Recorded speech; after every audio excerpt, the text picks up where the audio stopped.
Buenas tardes, amigos de Pulso, ¿cómo están? Hoy tenemos un invitado muy especial que es el doctor David Luna, presidente de la Alianza IN, que agrupa a las 18 empresas de aplicaciones y tecnología más importantes del país. Entre ellas está Uber y Rappi, solo para mencionar algunas. Y nos interesa hablar con el doctor Luna precisamente para saber cuál es el estado de las cosas, en qué están estas aplicaciones, sobre todo su estatuto legal aquí en Colombia, a sabiendas de que en otros países hay una amplia discusión al respecto. Doctor Luna, buenas tardes, ¿cómo está usted? Hola Freddy, muy buenas tardes para usted, a todos los lectores y en este caso los televidentes de Pulso, un abrazo y qué chévere que me haya invitado porque creo que este es un tema que es muy importante conversar, primero sin apasionamientos, segundo con información y tercero entendiendo que gracias a la tecnología, sobre todo después de la pandemia, muchas personas que estarían hoy desempleadas pues están teniendo ingresos para llevar a sus hogares. Claro, doctor Luna, de hecho, el segundo estudio de desarrollo sobre el impacto de las plataformas digitales en el país del año pasado encontró beneficios para la economía nacional porque tuvieron una participación, esas plataformas, como del 0,23% del PIB, es decir, unos 2 billones de pesos. Y se reconoce que fueron fundamentales para enfrentar la pandemia, facilitando suministro de bienes y servicios, y permitió que en la cuarentena muchas familias tuvieran el sustento en sus casas. ¿Usted cree que ese puede ser un argumento que se pueda aprovechar para que el Estado colombiano las regule, las legalice? Lo primero que tengo que decir es que las plataformas son legales, están amparadas en el principio de neutralidad de red que fue expedido por el Congreso en el año 2010. Lo segundo es que evidentemente muchas pueden tener requisitos adicionales. Sin embargo, hasta el momento este gobierno no ha tomado esa determinación, lo cual en algunos casos genera incertidumbre. Y lo tercero es el estudio que usted trae a colación. Desarrollo señala que más de 200.000 personas hoy en día viven gracias a las plataformas, pero más de 4 millones se transportan o reciben insumos gracias a las plataformas. Las plataformas tecnológicas o aplicaciones aportan al PIB, o sea, al Producto Interno Bruto, más de 2 billones de pesos al año. Y lo más interesante es que hay todo tipo de personas asociadas al proceso. Personas entre los 18 y los 50 años, personas universitarias o no universitarias, personas que no tienen empleo o que tienen esta actividad como la generación de un ingreso adicional. Y lo último, personas que son migrantes, que evidentemente pues podrían no tener otra actividad si no es esta. Usted señala, doctor Luna, un importante sector de la población, pero los taxistas, digamos, sus contradictores naturales también son otro importante sector de la población. ¿Qué decirles a ellos que se ven tan afectados por las plataformas, particularmente con las de transporte? Pues la pregunta es si uno o tiene que pensar en el consumidor. Yo creo que quien tiene la razón es el usuario, quien tiene la razón es el pasajero. El pasajero tiene que tener derecho a escoger en qué movilizarse. Si lo quiere hacer en un taxi, bienvenido. Si lo quiere hacer en una patineta, bienvenido. Si lo quiere hacer en un carro que media una plataforma tecnológica, pues bienvenido. Y ahí está la competencia. El Estado el mercado hasta donde sea posible, el Estado hasta donde sea necesario. Yo particularmente pienso que las plataformas no son competencia de los taxis y lo dijo el informe de Bogotá cómo vamos, donde desde hace 7 años los taxis tienen el 4% del mercado y las plataformas tienen el 4% del mercado. O sea, estamos hablando de apenas el 8% de la población bogotana. ¿Por qué no pensamos en el resto? ¿Se están moviendo bien? ¿No se están moviendo bien? Pero lo interesante es que hoy en día el ciudadano puede escoger en qué movilizarse, Freddy. Claro.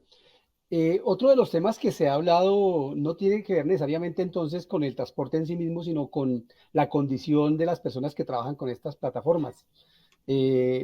A comienzos de septiembre, un tribunal holandés resolvió que los choferes de Uber en ese país se encuentran de manera efectiva bajo contrato laboral y no son trabajadores independientes, como es la imagen que se entrega en todo el mundo. Y eso significó un nuevo golpe para Uber. Esa sentencia tuvo lugar meses después de otra similar por parte de un tribunal de Reino Unido respecto a derechos de los conductores de Uber, lo que obligó a la empresa estadounidense a alcanzar un acuerdo sindical por primera vez en el mundo. Si bien se trata de realidades diferentes, ¿no cree que eso puede enrarecer el panorama de Uber en otros países como Colombia? A mí me encanta su pregunta y me parece que es fundamental que este tema se ponga en el debate. ¿Por qué? Porque lo hablan los sindicatos, los congresistas, los periodistas, los gremios, el presidente, y nadie le pregunta a los conductores de las plataformas o a los domiciliarios. Seguramente hay domiciliarios que quieren tener un horario, una relación laboral, un jefe, pero seguramente hay otros que no. Un conductor de Uber, de Cabify, de Didi, de Bit, o un domiciliario de Pivox, de Rappi, de iFood, de mensajeros urbanos, decide en qué momento se conecta y en qué momento se desconecta. ¿Eso le pasa a usted en Pulso o me pasa a mí en Alianza I? No, a usted y a mí nos exigen que comenzamos a trabajar a las 8 de la mañana, tengamos un break de almuerzo y terminemos a las 5. Tenemos un horario, tenemos un jefe, en su caso el director, en mi caso mi junta directiva. En el caso de ellos, pues muchos no quieren tener jefes, muchos no quieren tener horarios, porque entre otras son sus ingresos complementarios. Hay otros que sí están, digamos, dedicados a tiempo completo. Y por eso ese estudio de desarrollo propuso una fórmula y dijo, las plataformas tienen que aportar un porcentaje de sus utilidades a un fondo para que ese fondo ayude a quienes tienen o quieren recibir un horario completo, pues tener su seguridad social. El mundo, Freddy, cambió y las normas laborales de hace 40 años no pueden seguir siendo las mismas. Hoy un ingeniero de sistemas quiere tener varios clientes, quiere programar con varios porque gana más. El sistema colombiano no lo deja, no lo deja increíblemente aportar a seguridad social. O sea, seguimos en lo mismo de hace 40 años y la tecnología va mucho más rápido que la legislación. Por eso esta discusión es tan importante. Esto no es A o B. Acá hay una dinámica distinta en la tecnología que hay que entender y hay que ajustarnos. Volvamos al ejemplo de los taxis. Los taxis no quieren las plataformas son queridas por los usuarios. Van a llegar los vehículos no tripulados y el debate se va a acabar. Acá estamos hablando de si los domiciliarios deben o no deben aportar. Van a llegar los drones que van a recoger la bolsa en el supermercado y llevársela a la calle y a la casa, perdón, y el debate se va a acabar. Entonces, lo que yo quiero considerar con esta importantísima entrevista es que salgámonos de algo tan importante como es la caja en la que estamos acostumbrados a trabajar permanentemente.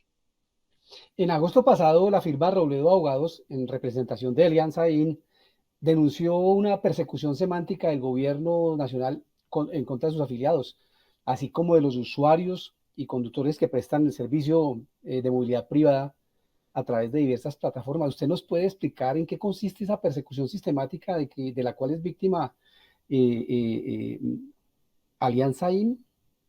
Pues sí, efectivamente la firma Robledo Abogados presentó una acción de nulidad ante una circular que expidió el superintendente de transporte por tres razones. Primero, porque el superintendente de transporte no tiene competencia para ordenarle a los alcaldes cómo proceder en materia de tránsito y de transporte.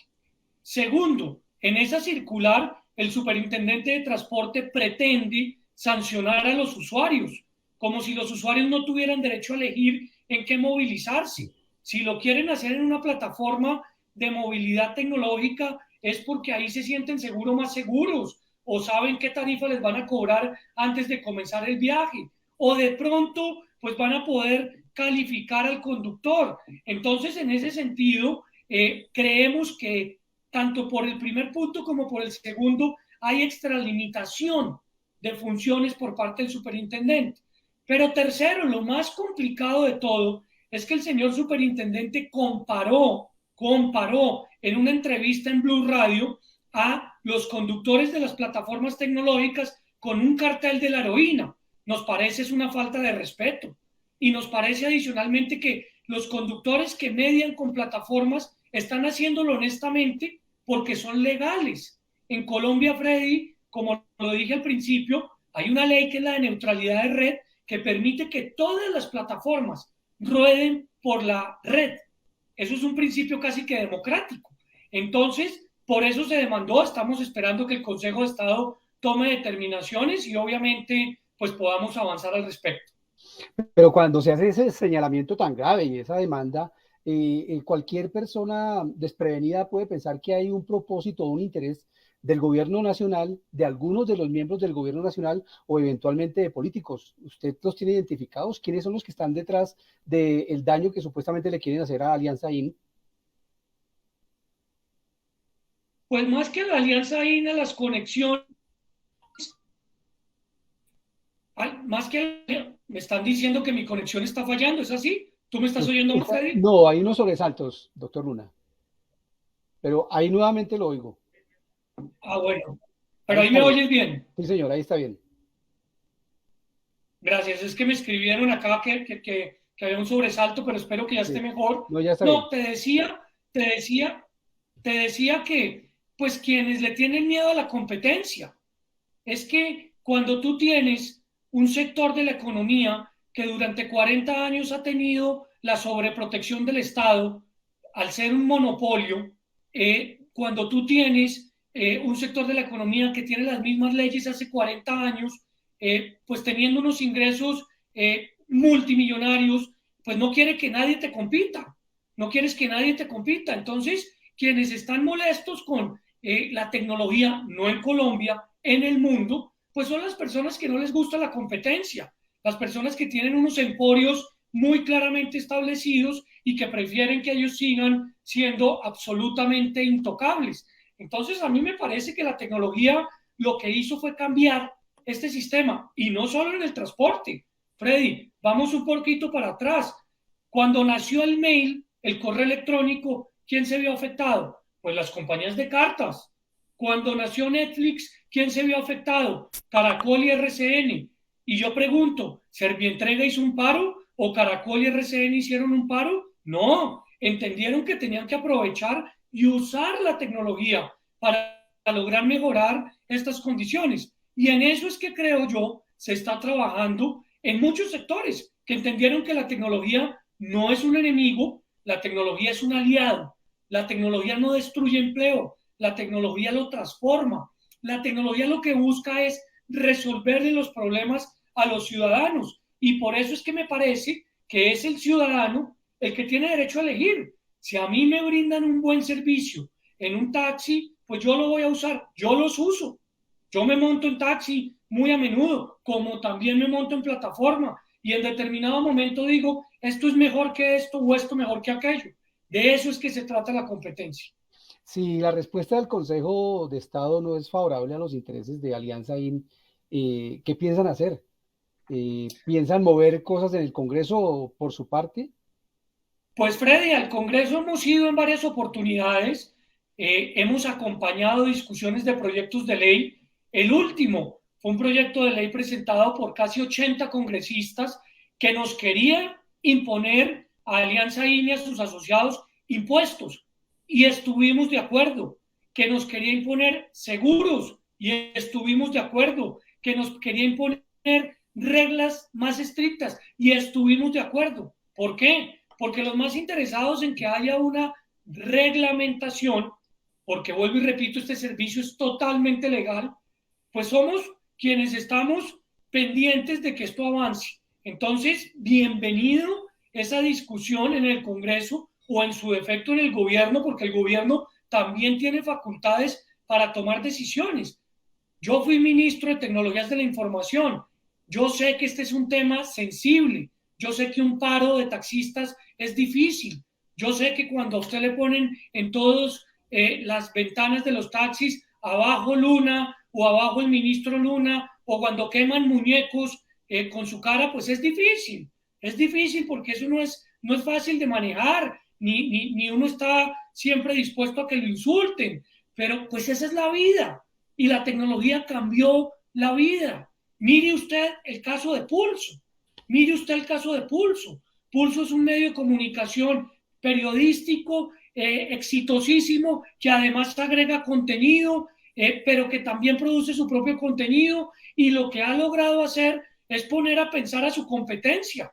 De eso es que se trata este ejercicio. Tratar de tapar el sol con las manos es una equivocación, creo yo, en el mundo de la tecnología. Claro. Debo hacerle esta pregunta, doctor Luna, porque su nombre ha sido mencionado hoy en medios y tiene que ver con lo que estamos hablando.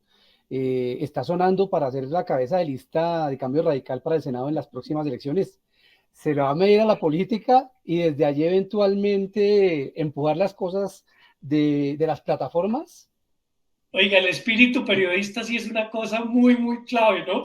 Me quiere usted acá poner a decir cosas que no debo decir. No, mire, yo agradezco mucho que hayan estado pensando en mi nombre. A mí me encanta el servicio público, me encanta la política, creo que es el arte de servir y no de servirse. Hay que construir sobre lo construido, hay que rendir cuentas, hay que entender que los recursos públicos son sagrados. Yo estoy hoy en la Alianza IN, pero estoy evidentemente pensando esa invitación que me han hecho muy amablemente Germán Vargas y Cambio Radical. ¿Y cuándo conoceríamos su respuesta? Estamos, o sea, No, todo a su debido a tiempo. la expectativa como la respuesta del Consejo de Estado. Todo a su debido tiempo. Primero tengo que hablar con mi familia. Yo duré 24 años sin parar en lo público. Acuérdese que yo comencé como edil, fui 2 veces concejal, catalogado como el mejor concejal de la ciudad por Consejo Cómo Vamos. Estuve representando a Bogotá en la Cámara de Representantes. Me lancé a la alcaldía, me derrotaron. Fui viceministro, ministro. Entonces, este espacio en el sector privado, pues también me ha enseñado muchas cosas, he aprendido, estoy, digamos, con la tranquilidad de poder pensar y poder producir, y es una decisión difícil la de volver, pero le confieso que sí la estoy analizando para tomar una decisión, vamos a ver cuándo.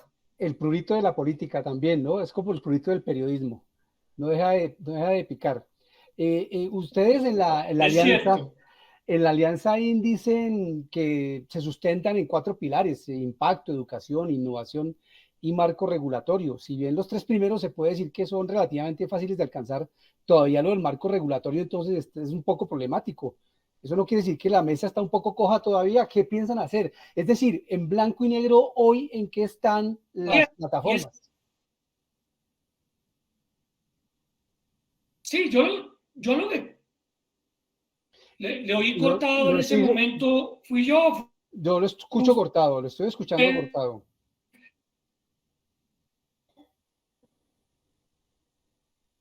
minutos, deme un...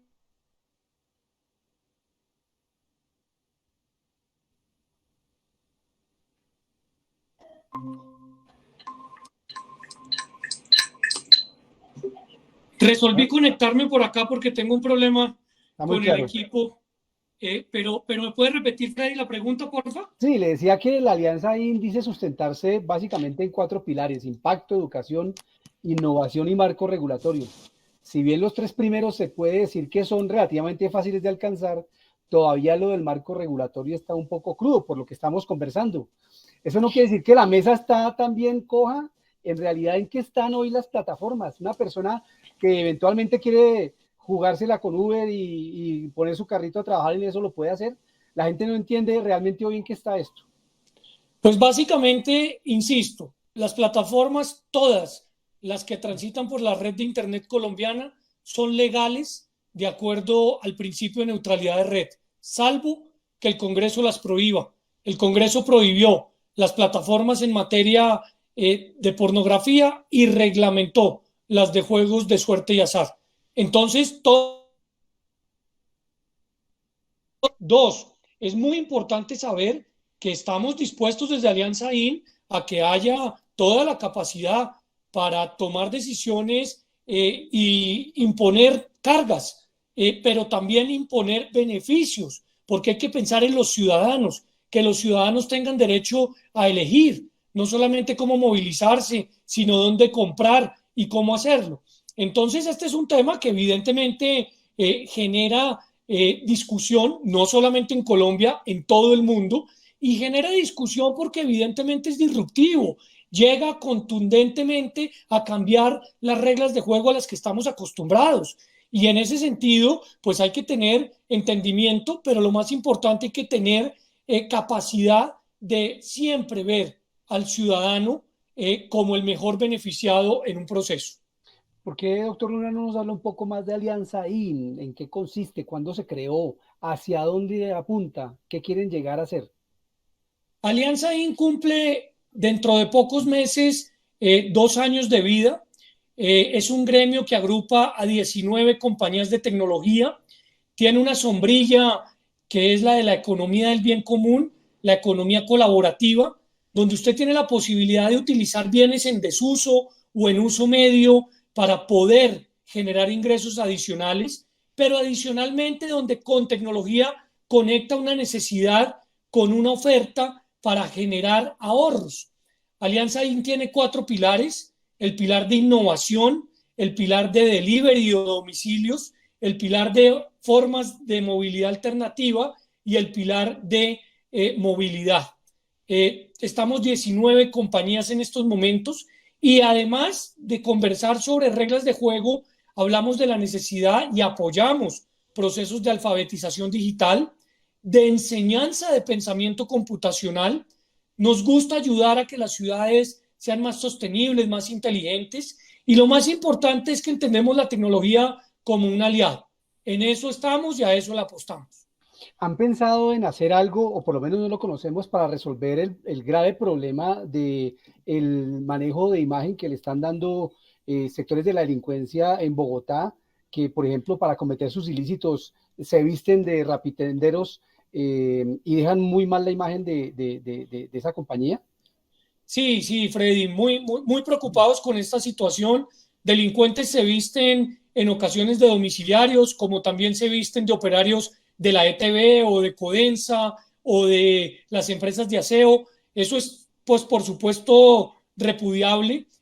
Trabajamos de la mano con la Policía Nacional. Estuvimos hace unos días en el Ministerio de Defensa aceptando una invitación del señor ministro para formar parte de la red de solidaridad y de información ciudadana, pero además que lo sepan los delincuentes, que lo sepan muy bien. Todo domiciliario o todo conductor tiene claramente un mecanismo de identificación con la plataforma y adicionalmente con el usuario que puede ser verificable por parte de la policía.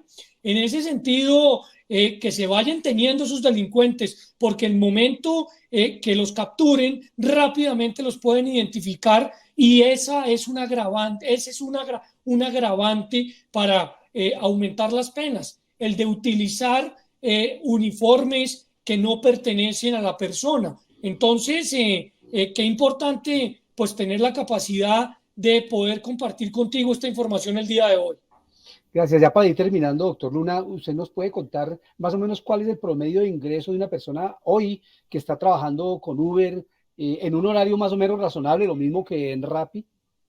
Sí, señor. Según Fedesarrollo, una persona que trabaja en una plataforma de movilidad, mucho menos de las horas que están establecidas en la jornada laboral, estamos hablando de menos del 50% de esas horas, puede estar teniendo unos ingresos entre 1 millón de pesos y 1.200.000. Una persona que trabaja en una empresa de domicilios, menos horas de la que establece la jornada laboral, casi que en un 40%, puede estar teniendo ingresos entre 800.000 y 1 millón de pesos. ¿Y podría darnos datos relativos con la cantidad de personas que pueden estar trabajando con esas plataformas, ya sea de manera global con las 19 empresas o plataformas que reúne Alianza IN, o por ejemplo con Uber y con Rappi? En domicilios, según Fedesarrollo, están trabajando alrededor de 90.000 personas o sea, 90.000 familias que están recibiendo este tipo de ingresos, y en plataformas de movilidad 120.000 personas que están obviamente soportando a sus familias. Estamos hablando de que bordeamos ya la cifra de 200.000, lo cual nos genera pues un compromiso y un impacto grande, apreciado Freddy, para este proceso. 200.000 de las 19 plataformas que agrupa Alianza IN, No, no, 200.000 solo de 9 de las 19 plataformas, o sea, de las plataformas de movilidad y de las plataformas de domicilios. Ajá. Las otras 10 plataformas pueden estar generando alrededor de 30.000 empleos. Me llama la atención que cuando yo le hago estas preguntas de datos, usted se remite al estudio de Fedesarrollo. ¿Ustedes no cuentan con esas cifras, con esos datos? Precisamente contratamos a Fedesarrollo porque recuerde usted que hay entre sí pues unas normas de competencia muy delicadas. Las empresas, según la ley, no pueden compartirse información entre sí, y por eso Fedesarrollo hace este estudio, evidentemente financiado por Alianza IN, eso es de público conocimiento, y pues da unas cifras que son muy importantes para el mercado. Bueno, doctor Luna, le agradezco mucho que haya aceptado nuestra invitación para aclarar un poco la situación de las plataformas en Colombia y del estado de las cosas, sobre todo el aspecto legal. Un abrazo, Freddy, para ti, para Pulso, para todos los televidentes y lectores, muy, muy agradecidos que nos hayas dado esta oportunidad para contar la otra cara de las personas que trabajan en las plataformas, que reciben ingresos gracias a ellas y que se la juegan para poder seguir haciendo. Muchas gracias, doctor Luna. Chao, chao.